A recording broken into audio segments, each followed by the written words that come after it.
Staff Sergeant Na-Young Park's boots clicked against the polished floor as she followed her alien escort through the winding corridors of the Cathal Empire's central command station. The air smelled strange, metallic and sharp, with undertones of something like cinnamon. Her escort, a thin Cathal soldier with silvery scales, kept glancing back at her with three of its yellow eyes while the fourth remained fixed ahead. The diplomatic hall doors slid open with a soft hiss. Na-Young took a deep breath, squaring her shoulders as she entered. The room was massive, with a domed ceiling that seemed to stretch forever upward. Curved windows showed the star-speckled void of space and the blue-green curve of the Cathal homeworld below. Dozens of Cathal officers lined the walls, their armor gleaming under the bright lights.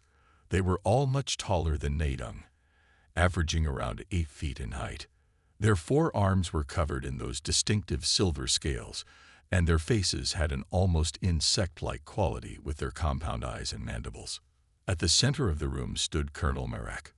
Even among his own kind, he was impressive, nearly 10 feet tall, with battle scars crisscrossing his scales. His armor was more ornate than the others, decorated with swirling patterns that caught the light. "Welcome, Earth Representative," Marek said through his translator, his mandibles clicking. The device rendered his words into slightly mechanical-sounding English. "We are eager to see these famous human combat capabilities we have heard so much about." Na-Young bowed slightly. Exactly the degree of respect protocol required, no more and no less. "Thank you for having me, Colonel. I am honored to demonstrate." Several Cathal soldiers brought out training weapons, lightweight staffs used in their martial arts. Na-Young accepted one, testing its weight. It was clearly designed for beings with 4 arms, but she could adapt. She began the demonstration with basic Earth martial arts forms, a mixture of techniques from different styles that showed human adaptability and precision. The staff whirled through the air as she moved, her motions precise and controlled. When she finished, there was silence. Then Marek began to laugh. The sound was like rocks in a grinder, harsh and grating. Other Cathal joined in, their amusement obvious even through their alien features. "Is this truly the best warrior Earth could send?" Marek circled her slowly, all 4 arms clasped behind his back. "Your species is even more pathetic than our initial surveys suggested."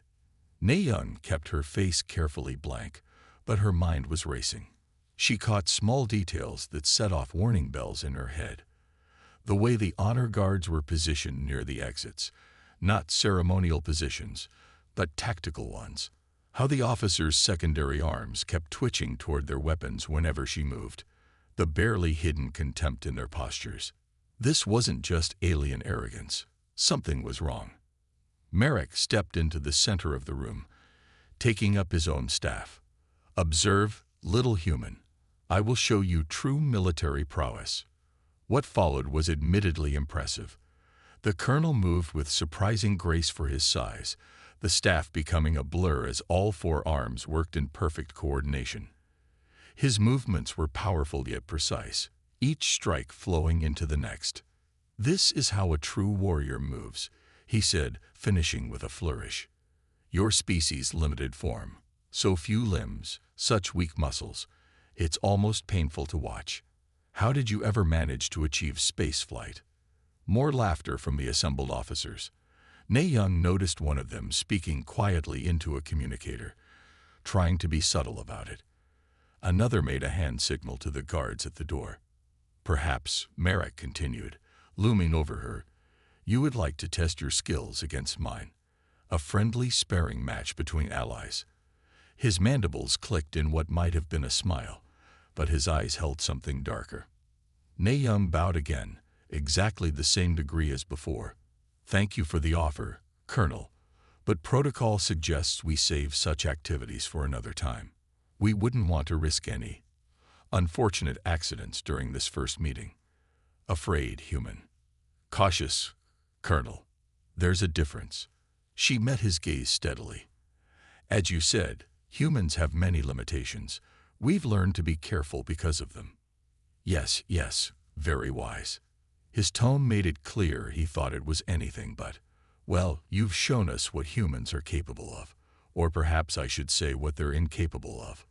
We will have much to discuss in the coming days." Na Young caught the emphasis on those last words. Combined with everything else she'd observed, it painted a disturbing picture. She needed to warn Earth Command, and soon. But for now, she simply stood at attention, the perfect picture of a dutiful soldier. Let them think her weak. Let them think humans were no threat. They would learn their mistakes soon enough. "Thank you for the demonstration, Colonel," she said calmly. "I look forward to learning more about Cathal combat techniques during my stay." As she was escorted out, she could still hear Marek's laughter echoing through the chamber. But she also heard him giving quiet orders to his officers and saw more guards falling into position along her route back to the diplomatic quarters. They were planning something. And whatever it was, they thought humanity would be too weak to stop them. Na Young allowed herself a small smile as the doors closed behind her. The Cathal were about to learn an important lesson about underestimating humans. She just hoped she could gather enough evidence before they made their move. Na Young sat cross-legged on her bed in the temporary quarters, her tablet glowing softly in the dim light. The room was sparse by Earth standards. Just a sleeping platform, a small desk, and what the Cathal claimed was an entertainment system, but looked more like a collection of blinking lights to her. Her fingers moved quickly over the tablet's surface, reviewing the encrypted notes she'd taken during the day. The more she looked at them, the more convinced she became that something was deeply wrong. The Cathal were hiding their true intentions behind a mask of diplomatic courtesy. During the combat demonstration, she had noticed details that others might have missed. While Colonel Marek was busy mocking her, she had spotted military deployment maps displayed on screens in the background. The positions marked didn't match anything in the official territory documents the Cathal had provided to Earth. There were markers deep in what was supposed to be neutral space, and even some in sectors that belonged to other alien species. The translator devices were another red flag. They occasionally glitched during conversations, spitting out fragments of background chatter that weren't meant for human ears. Words like processing centers and labor distribution kept coming up. Na Young had pretended not to notice, but she recorded everything. She pulled up another file, pictures she'd managed to capture discreetly during her tour of the station. Supply manifests that showed massive stockpiles of weapons and containment equipment. Training schedules for troops that mentioned subduing resistant specimens. A soft beep indicated an incoming transmission on the secure channel. Na Young checked her encryption programs were running properly before accepting the call. "Na Young, are you alone?" Hae-Jin Kim's voice came through clearly but quietly. He was another member of the diplomatic mission, officially there as a cultural exchange officer. In reality, he was one of Earth's best xenolinguists and code breakers. "Yes, secure channel is active," she replied, keeping her own voice low. "Something's wrong, Hae-Jin. They're not just looking for allies. They're assessing us for weaknesses." "I know." Hae-Jin's voice was tense, lacking its usual cheerful tone. "I've been going through their resource requisition forms, the ones they don't think we can read. They're preparing for something big. The numbers don't make sense for peaceful purposes." Na Young pulled up a new document on her tablet. "Look at these troop movements I spotted. They're positioning forces all along our borders, but hiding them behind scientific outposts and cultural centers." "That matches what I found in their language databases," Hae-Jin said. "They've been studying Earth broadcasts intensively, but focusing on our military capabilities and industrial centers. Not the kind of thing you research if you're just interested in trade." A soft click in the communication line made them both pause. Na Young quickly ran a scan, but the channel still showed as secure. "We need to get this information back to Earth Command," she said. "But I don't trust their communication systems. They're probably monitoring everything." "I might have a solution," Hae-Jin replied. "During my tour of their archives, I noticed they use an old-style physical data transfer system for their most sensitive information. If we could access that. Suddenly, a deep rumbling vibration ran through the station. Na Young's tablet screen flickered, and red warning lights began flashing in the corridors outside her room. The station's alarm system activated, its wailing sound making her wince. The CAFL version of an alert was designed for their different hearing range, creating an uncomfortably penetrating tone for human ears. "Hujin," she called into the communicator. Static answered her. Na Young was already moving, grabbing her emergency pack from under the bed. Years of training took over as she quickly changed into her combat suit, hidden beneath her diplomatic uniforms. The flexible armor was designed to look like ordinary clothing but could stop most energy weapons and provide basic life support if needed. The door to her quarters slid open, revealing chaos in the corridor. CAFL soldiers were running past, their armor clanking, all pretense of being simple honor guards gone. They carried very real, very deadly weapons now. Na Young pressed herself against the wall beside the door, listening to their communications. Their translators were still active, probably forgotten in their haste. Secure all human delegates. Processing centers ready for activation. Begin phase 1 of the operation. So this was it. Whatever they had been planning, it was starting now. The diplomatic mission had just become something very different. Na Young checked her weapons, a small pistol that had made it through their security by being disguised as medical equipment, and several other tools that could become weapons in the right hands. She would need everything to survive what was coming. Another explosion rocked the station, closer this time. The lights flickered and died, leaving only the red emergency strips glowing along the floor. In the darkness, Na Young could hear the sound of boots approaching her position. She had to move, had to find He Jin and the others, had to find a way to warn Earth. But first, she had to survive. The CAFL were about to learn that looking down on humanity's weaknesses had been their biggest mistake, because humans didn't survive and thrive across Earth's harshest environments by being strong. They did it by being clever, adaptable, and absolutely ruthless when necessary. Na Young checked the corridor one last time, then slipped out into the chaos. The CAFL might have started this game, but she was going to change the rules. The explosion tore through the diplomatic quarter with devastating force, sending shockwaves through the station's metal corridors. Na Young was already moving before the second blast hit, her combat instincts taking over as pieces of ceiling crashed down around her. Through the smoke and chaos, she could hear Colonel Marek's voice booming orders, his translator making his words echo with mechanical precision. "Secure all exits. No humans leave this section." Na Young pressed herself against a wall as a squad of CAFL troops thundered past, their silver armor now marked with red stripes. Combat ready. Their weapons hummed with energy, no longer the ceremonial staffs from the demonstration. The human diplomatic quarters had become a trap. Na Young watched from her position as more soldiers rounded up the other delegates. She spotted He Jin being dragged from his room, still in his sleek clothes. The xenolinguist was putting up a fight, but the CAFL's four-armed grip was impossible to break. "Stop struggling," one of the soldiers said, shaking He Jin roughly. "Your species' resistance is pointless." More explosions rocked the station, carefully placed charges destroying communication equipment and escape pods. The CAFL had planned this well, cutting off all contact with Earth in one swift strike. Na Young moved silently through the smoke, years of special forces training guiding her movements. She needed to reach the maintenance access point before they sealed it. The CAFL station's design had one major flaw. They'd built it assuming all inhabitants would be their size.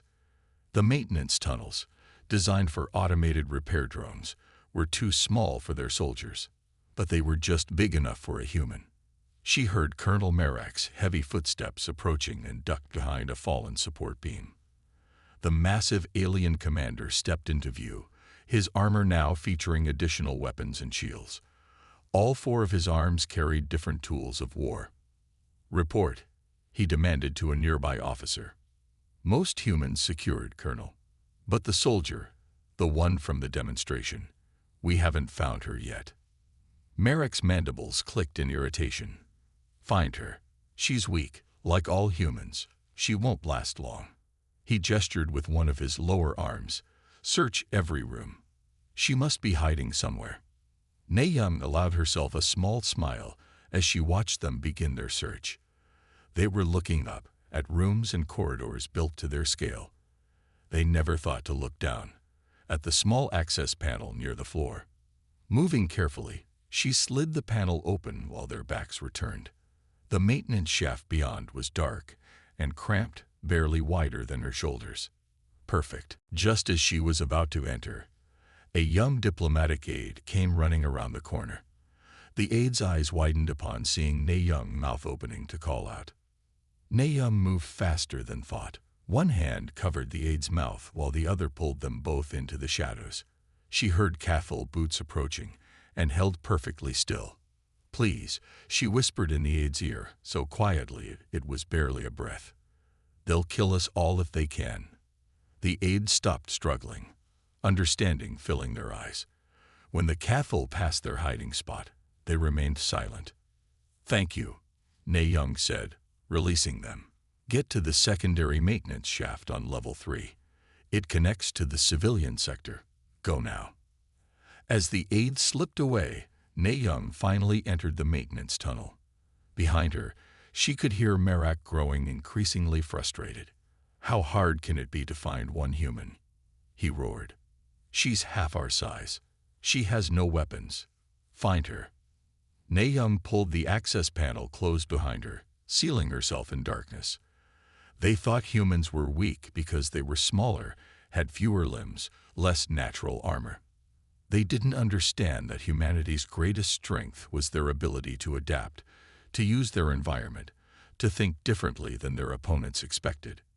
She began crawling through the tunnel network, her mind already mapping routes and planning her next moves. The Cathal had started this fight thinking they were dealing with primitive, weak creatures they could easily subjugate. Na-young checked her hidden weapons and tools as she moved. She had no intention of dying here, and every intention of making Colonel Marek regret his assumptions about human weakness. The maintenance tunnels would take her to every crucial system on the station. Life support, power, communications. The Cathal had built their trap well, but they'd never considered that their own infrastructure could be turned against them. Above her, she could hear troops running, searching, their heavy boots making the metal deck plates thunder. But down here in the darkness, in spaces they couldn't reach, a single human moved silently through their perfect plan like a ghost. The hunt was on, but the Cathal were about to learn they weren't the hunters they thought they were. They were the prey. They just didn't know it yet. The maintenance shaft's darkness had become Na-young's closest ally. She moved through the narrow tunnels with practiced ease, her body remembering every turn and junction after 5 days of living in the station's hidden spaces. The Cathal search party stopped overhead, but down here, she was untouchable. Her first victory came on day 2. While Colonel Marek's troops searched the diplomatic quarter for the 20th time, Na-young accessed their primary communication array through a maintenance panel. Her fingers worked quickly, rerouting signals and planting small devices she'd built from scavenged hearts. Now, every third message sent by the Cathal forces arrived scrambled or went to the wrong recipient. How can their systems be failing? She heard a Cathal officer shout through a vent. These are top-of-the-line military communications. Na-young smiled as she crawled away, already planning her next strike. The Cathal never considered that their technology could be understood by primitive humans. Her special forces training had included extensive study of common alien systems, knowledge they thought humans too simple to grasp. On day 3, she began targeting their power grid. Small fluctuations at first, lights flickering in empty corridors, temperature controls going haywire in unused sections. Nothing major enough to trigger emergency protocols, but enough to keep repair crews running in circles. She watched through vent gratings as Colonel Marek stormed through the halls, all 4 arms gesturing in fury as systems failed around him. Find what's causing these malfunctions, he would roar, and find that human. But they never looked in the right places. Their scanners were calibrated for Cathal life signs, their search patterns based on Cathal thinking. They searched high when she went low, looked for strength when she used stealth. On the fourth day, Nayum made her boldest move yet. While the station's night cycle dimmed the lights, she slipped into their main computer core. The room was massive, built to Cathal scale, but the access panels were still drone-sized. Perfect for human hands. She worked quickly, downloading data about their invasion plans while planting subtle errors in their navigation systems. By morning, half their automated defense turrets were targeting empty space, and their ship deployment schedules were filled with conflicts. "It's impossible," she heard a technician tell Merrick through her tapped communications. "The systems all show green, but nothing works correctly." "Fix it." Merrick's voice crackled with rage. "How can one weak human cause so much chaos? Our technology is superior in every way." That was their biggest mistake. Assuming superior technology meant superior understanding. They'd never questioned why their drone-sized maintenance tunnels were so perfectly suited for human infiltration. Never wondered if their simple computer systems might be comprehensible to a species that had developed digital technology independently. Nayum kept moving, never staying in one place too long. She created hiding spots throughout the station, small catches of supplies and equipment, stolen from storage or built from spare parts. The Cathal's own recycling systems provided her with food and water, another oversight they'd never considered. On day 5, she began leaving messages, small notes in English scattered where search parties would find them. "Looking in the wrong place. Not as weak as you think. Count your ships again." The psychological impact was devastating. Cathal soldiers jumped at shadows, checked every vent cover twice, but still couldn't find her. Their belief in their absolute superiority had been shaken. She intercepted Merrick's reports to his high command. They grew increasingly desperate as days passed. The human continues to evade capture. Station systems compromised by unknown means. Request additional technical support to counter human sabotage. Could their species be more advanced than we thought? Nayum used their own security cameras to watch Merrick rage at his subordinates, demanding explanations they couldn't provide. How could one small human cause so much damage? How could she understand their system so well? Why couldn't they find her? The answer was simple. They'd never considered that physical strength wasn't the only measure of capability. While they relied on brute force and superior numbers, Nayum used their own infrastructure against them. Every system they thought was too advanced for humans became her weapon. She worked methodically, gathering intelligence while degrading their operations piece by piece. The invasion plans she discovered were extensive. The Cathal had intended to use this station as a staging ground for a massive attack on Earth. But their carefully planned operation was falling apart because they'd underestimated their enemy. On the 6th day, Nayum prepared for her endgame. She had enough evidence now to prove their hostile intentions, and their systems were compromised beyond easy repair. Soon, she would make her final move. As she watched Merrick through a security feed, stalking through halls that no longer obeyed his commands, she allowed herself a small moment of satisfaction. The Cathal had laughed at humanity's weakness, never realizing that being underestimated was itself a kind of strength. Their mistake wasn't in thinking humans were physically weaker.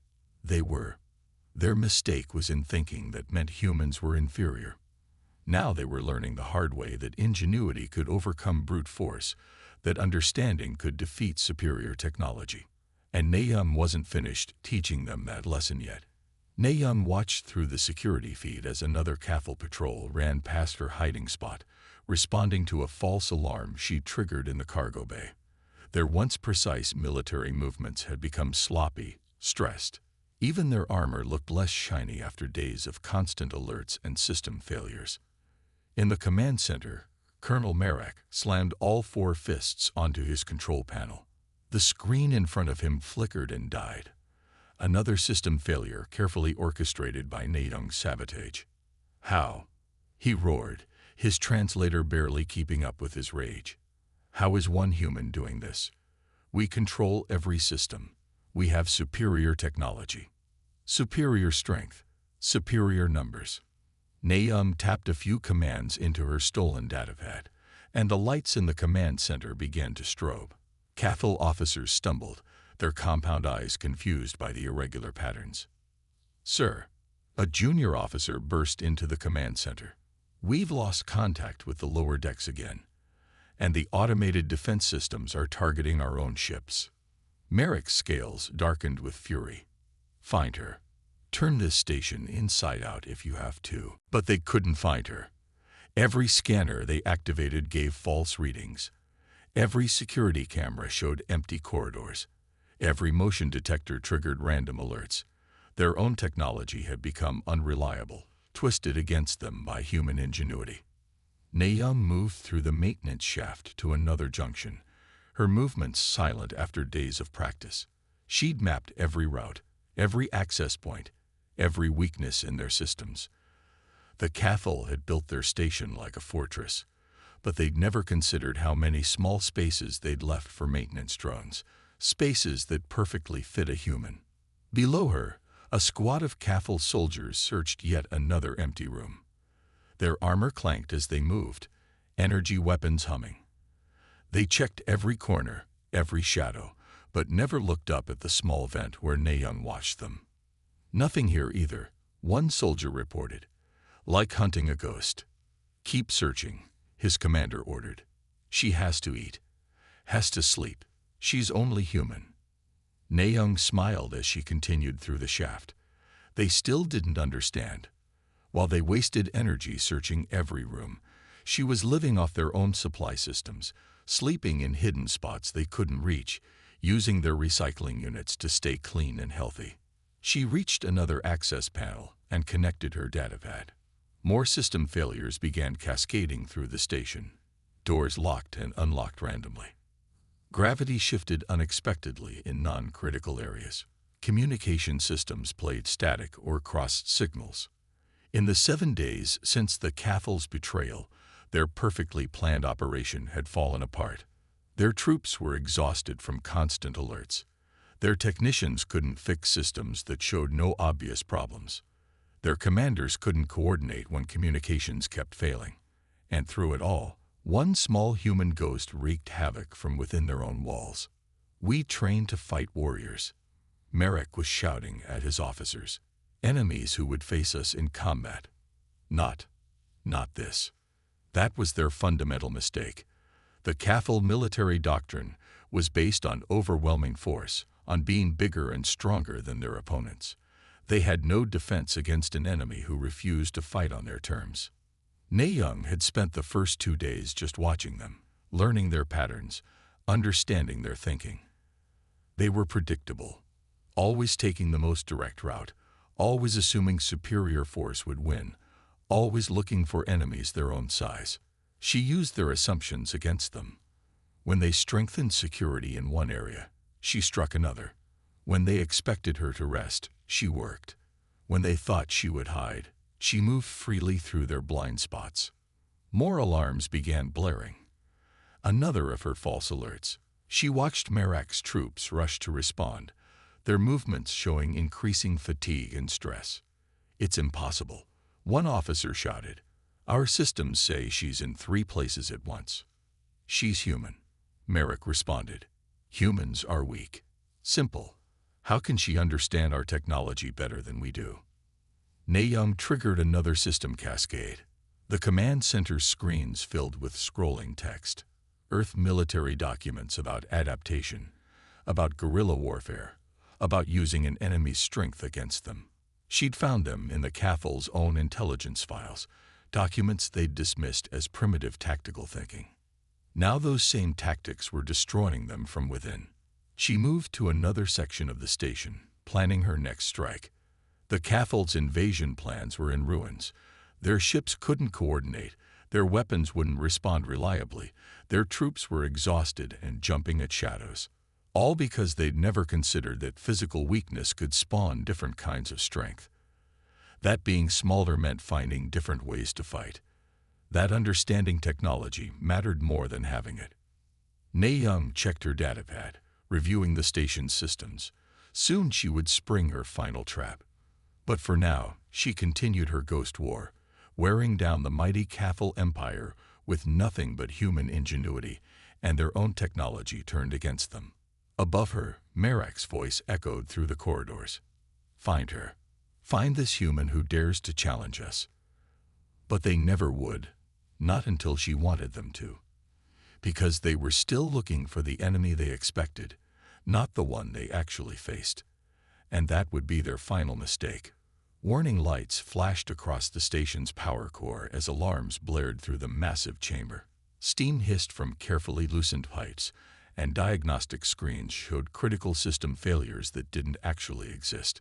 Na Young watched from her hidden position as Colonel Marek burst through the main doors, all 4 arms carrying weapons. The massive Cathal commander's scales were dull from stress, his once pristine armor scratched and marked. 7 days of failing systems and ghost attacks had taken their toll. He stalked through the power core, compound eyes scanning the shadows. I know you're here, human. His translator crackled. No more games. Face me like a warrior. Na Young triggered another false alarm, making coolant pipes groan ominously. She'd spent days preparing this trap, learning the power core's systems, rigging false readings that would bring Marek here personally. Face me, coward. He roared into the dimly lit chamber, mandibles clicking in fury. Na Young stepped out from behind a power conduit. Her combat suit was dirty from days in maintenance tunnels, but her movements were steady, confident. Interesting choice of words, Colonel. Wasn't it cowardly to attack a diplomatic mission? Marek spun to face her, weapons charging. Finally, no more hiding in walls like a pest. Now we finish this properly. Like you finished the other delegates, helpless civilians you captured without warning. They were weak. As you are weak. Marek advanced, his massive frame towering over her. No more clever tricks. No more sabotage. Just combat, as it should be. Na Young shifted her stance slightly, remembering years of training. You still don't understand, Colonel. Humans don't fight like Cathal. Marek attacked with explosive force, all 4 arms striking at once. His weapons sliced through the air where Na Young had been standing, but she was already moving, ducking under his reach to strike at joints his armor couldn't fully protect. The Cathal commander roared in pain and surprise. He'd expected her to block, to meet force with force like a Cathal warrior. Instead, she flowed around his attacks like water, never being where his strength could reach. Stand and fight, he demanded, sweeping the area with wide strikes. I am fighting, Na Young replied calmly, using his own momentum to send him stumbling. Just not the way you expect. Every time Marek's superior strength and reach should have ended the fight, Na Young's technique and preparation turned it against him. She'd studied Cathal anatomy through their own medical files, learning every weakness their 4-armed bodies possessed. The massive alien found himself repeatedly stripped of advantages. His energy weapons were useless against an opponent who stayed too close to fire at. His extra arms became a liability as she tangled them against each other. His great height worked against him in the confined space she'd chosen. How? He gasped as another attack missed. You're half my size, a quarter my strength. Exactly, Na Young said, striking another nerve cluster she'd mapped. So why would I fight like I'm your size? Your strength. Years of human combat evolution were displayed in every move she made. While the Cathal had developed their fighting styles around overwhelming force, humans had learned to redirect strength, to use an opponent's power against them, to turn disadvantages into advantages. Marek's frustration grew with each failed attack. His movements became wilder, less controlled. Everything he'd trained for, everything he believed about combat, was being proven wrong by this small human who refused to fight properly. Die! He roared, charging forward with all 4 arms spread wide. Na Young waited until the last possible moment, then moved. A precise strike to unbalance, a shoulder used as leverage, and the massive alien's own momentum did the rest. Merrick flew through the air, his weight and strength becoming his enemy. He crashed into a power conduit with bone-shaking force. Before he could recover, Nayum was there, applying pressure points that worked even on Cathal anatomy. Impossible. Merrick gasped as his limbs refused to respond. No, Colonel. Just different. Nayum kept the pressure steady. Humans survived on Earth by learning to fight smarter, not stronger.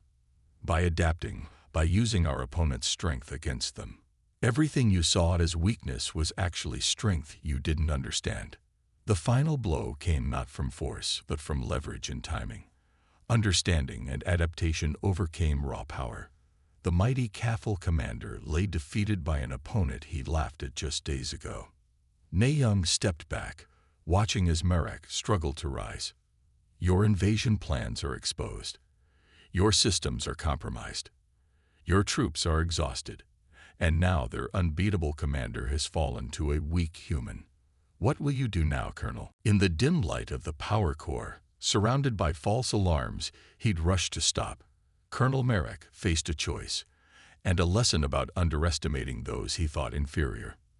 The Earth fleet dropped out of hyperspace with precise military formation, their weapons primed and ready for combat. Instead of a hostile Cathal station, they found something unexpected. All systems were already under human control, and a single soldier's code signaled them. Nayung stood at the docking bay's observation window, watching Earth's ships approach.